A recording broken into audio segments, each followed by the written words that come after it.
Ooh!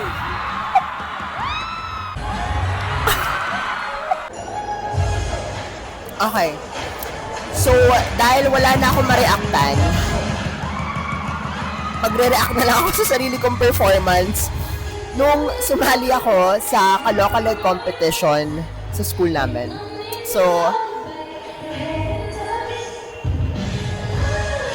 okay, so ang in-impersonate ko dito, si Ariana Grande. Kasi I'm such a huge fan of her. So, oh my God, grabe, sobrang lala talaga ng mga panahon na to. Like, itong buong performance na to, last minute lang namin pinactice. Like, literally, the day before this competition, doon lang kami na-practice. Like, oh my God, sobrang lala, I swear. At itong boots na to, nung araw lang na to dumating. So, hindi ko siya na-rehearse.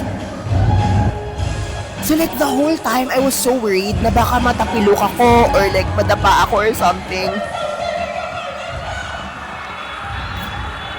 Wait lang, oh my God. Ooh!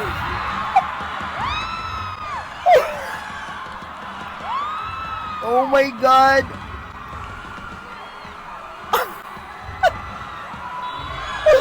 Wait lang, may ako panoorin sarili ko. Oh my God, sobrang...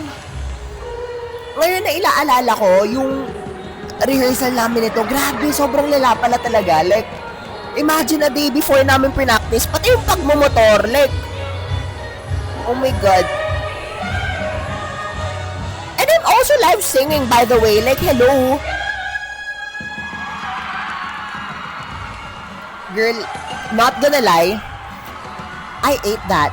I ate that shit. Oh my God.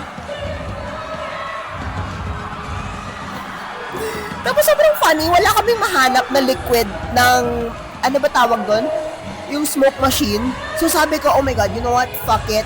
Gumamit kayo ng pulbo. And they did.